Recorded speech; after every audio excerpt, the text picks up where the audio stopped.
வணக்கம் நண்பர்களே. இன்று ஒரு சிறிய கதை பார்க்கலாமா? மன்னிப்பின் மகிமை.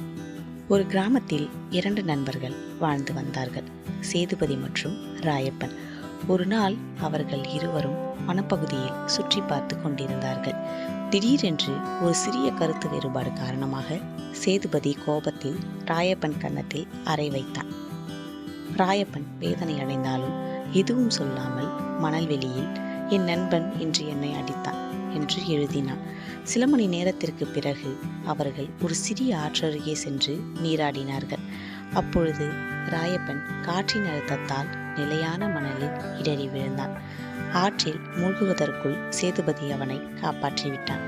தப்பிய பிறகு ராயப்பன் அருகில் இருந்த ஒரு பாறையில், என் நண்பன் இன்று என்னை காப்பாற்றினான் என்று பொறித்தான்.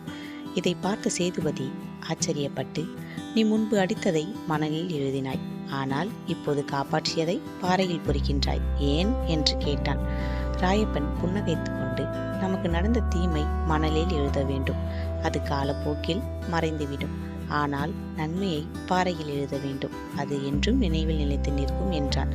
கிறிஸ்துவ வசனம், உங்கள் மீதுள்ள குற்றங்களை நாங்கள் மன்னிக்கும்படி எங்களையும் மன்னியுங்கள். மத்தேயு 14:15.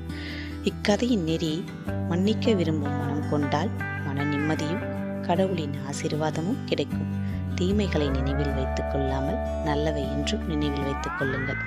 இது போன்ற கதைகள் கேட்க விருப்பமானால் இச்சேனல் லைக் அண்ட் ஷேர், சப்ஸ்கிரைப் பண்ணுங்கள்.